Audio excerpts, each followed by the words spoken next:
साथियों नमस्कार। स्वागत है आप सभी का आपके अपने यूट्यूब चैनल में।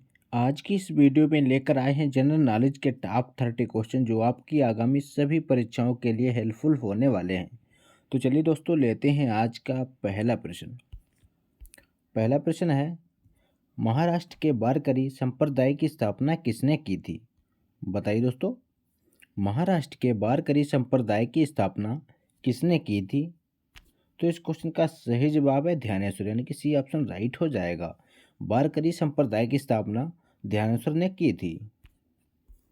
अगला क्वेश्चन है, निम्नलिखित में से कौन से संत मोची का कार्य करते थे? बताइए दोस्तों, निम्नलिखित में से कौन से संत मोची का कार्य करते थे? आपके ऑप्शन है सूरदास, तुलसीदास, मलुकदास या रैदास। तो इस क्वेश्चन का राइट आंसर है रैदास, यानी कि डी ऑप्शन राइट हो जाएगा। अगला प्रश्न है, निम्नलिखित में से कौन सा मंदिर वास्तुकला की द्रविड़ शैली की विशेषता है? बताइए दोस्तों, निम्नलिखित में से कौन सा मंदिर वास्तुकला की द्रविड़ शैली की विशेषता है? तो वह विमान, यानी कि डी ऑप्शन राइट हो जाएगा। अगला प्रश्न है, निम्नलिखित में से कौन सी चोल काल की सबसे प्रसिद्ध मूर्ति है? बताइए साथियों, इंपॉर्टेंट प्रश्न है, बार बार परीक्षा में रिपीट होता है। कौन सी चोल काल की सबसे प्रसिद्ध मूर्ति है? तो वह नटराज की मूर्ति, यानी कि ये ऑप्शन राइट हो जाएगा। नटराज की मूर्ति चोल काल की सबसे प्रसिद्ध मूर्ति मानी जाती है। अगला प्रश्न है, महाबलीपुरम के पैगोडा किसके द्वारा बनवाए गए थे? बताइए दोस्तों, महाबलीपुरम के पैगोडा किसके द्वारा बनवाए गए थे? तो वो बनवाए गए थे पल्लवों के द्वारा, यानी कि ये ऑप्शन राइट हो जाएगा। अगला प्रश्न है, पाली भाषा में निगंठा नटपुत्र किसे कहा गया?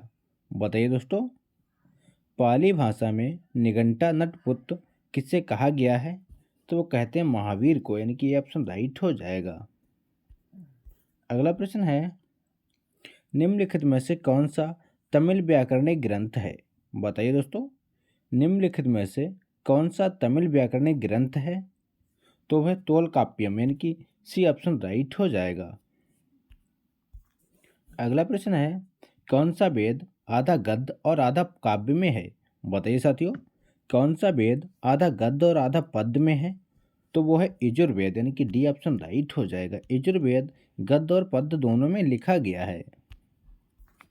अगला क्वेश्चन है, कल्हड़ की राजतरंगिणी की रचना कौन सी शताब्दी में हुई थी? बताइए दोस्तों, कल्हड़ की राजतरंगिणी की रचना कौन सी शताब्दी में हुई थी? तो हुई थी 12वीं, यानी कि सी ऑप्शन राइट हो जाएगा। अगला क्वेश्चन है, वल्लभी काल किस काल को कहा जाता है? बताइए फ्रेंड्स, वल्लभी काल किस काल को कहा जाता है?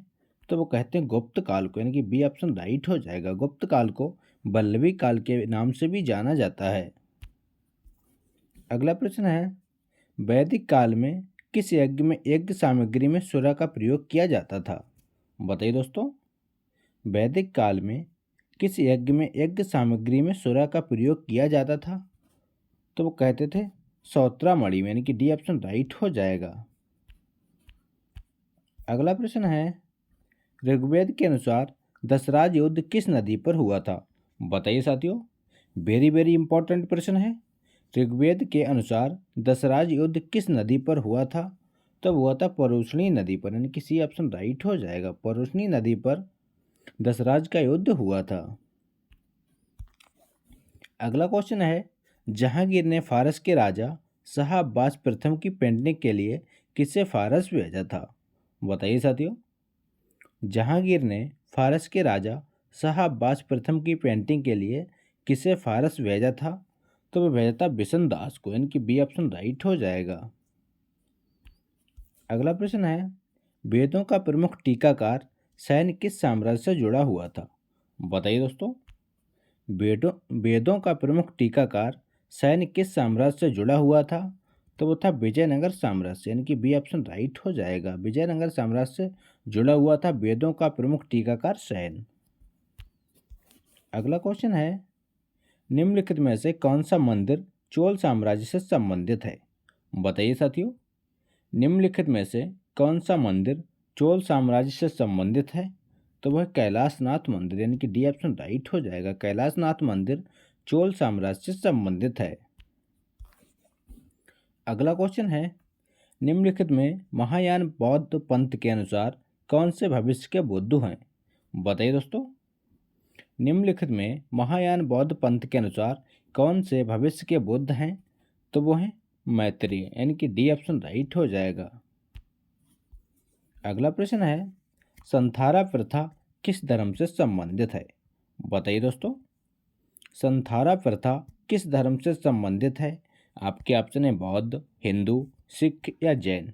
बताइए दोस्तों, संथारा प्रथा किस धर्म से संबंधित है? तो वो संबंधित है जैन धर्म से, यानी कि डी ऑप्शन राइट हो जाएगा। अगला प्रश्न है, भारत में झंडा दिवस कब मनाया जाता है? बताइए दोस्तों, भारत में झंडा दिवस कब मनाया जाता है? तो वो मनाते हैं 7 दिसंबर को, यानी कि बी ऑप्शन राइट हो जाएगा। भारत में झंडा दिवस 7 दिसंबर को मनाया जाता है, याद रखिएगा। अगला क्वेश्चन है, राष्ट्रीय गणित दिवस कब मनाया जाता है? बताइए दोस्तों, राष्ट्रीय गणित दिवस कब मनाया जाता है? तो वो मनाया जाता है 22 दिसंबर को, यानी कि ऑप्शन राइट हो जाएगा। 22 दिसंबर को राष्ट्रीय गणित दिवस मनाया जाता है। अगला क्वेश्चन है, भारतीय संविधान के अनुसार अनुच्छेद के तहत लोकसभा में अनुसूचित जातियों और जनजातियों के लिए आरक्षण दिया गया है।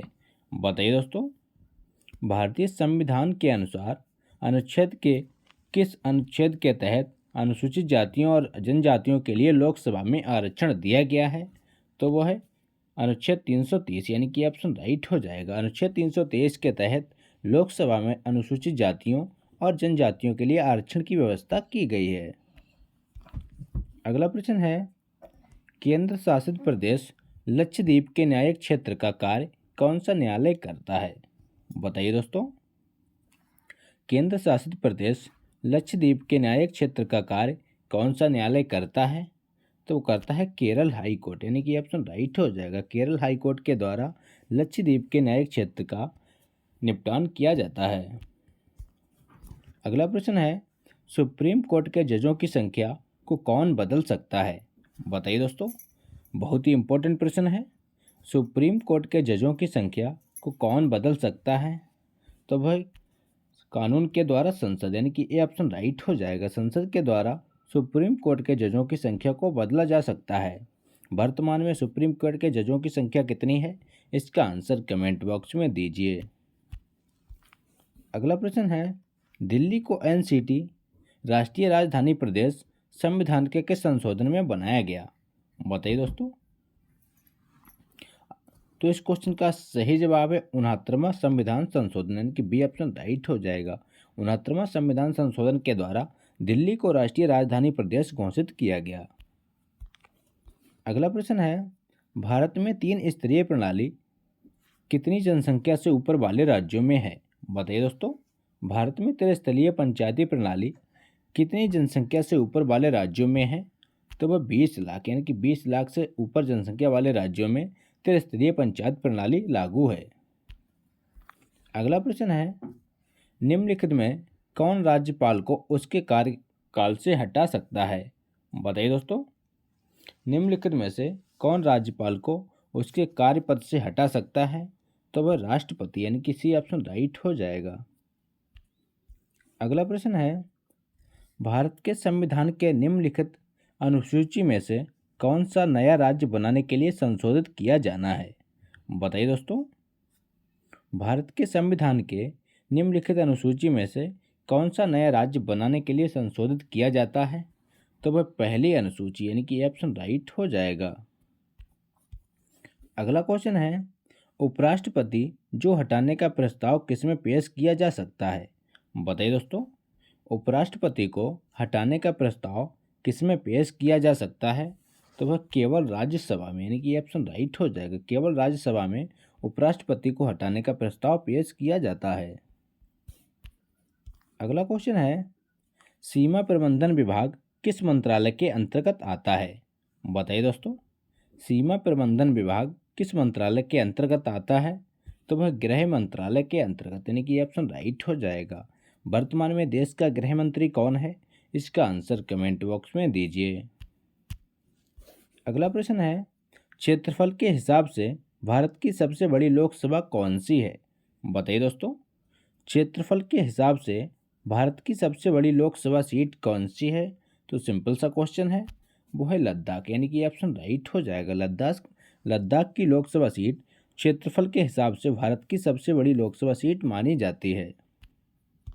अगला प्रश्न है, संविधान का अनुच्छेद 123 किससे संबंधित है? बताइए दोस्तों, संविधान का अनुच्छेद 123 किससे संबंधित है? तो वो संबंधित है राष्ट्रपति के अध्यादेश से, यानी कि बी ऑप्शन राइट हो जाएगा। तो ये थे दोस्तों आज के इम्पोर्टेंट प्रश्न। अगर वीडियो अच्छा लगा हो तो लाइक करें, दोस्तों के साथ शेयर करें और चैनल पर नए हो तो चैनल को सब्सक्राइब करना ना भूलें। मिलते हैं नेक्स्ट वीडियो में, तब तक के लिए प्यार भरा नमस्कार।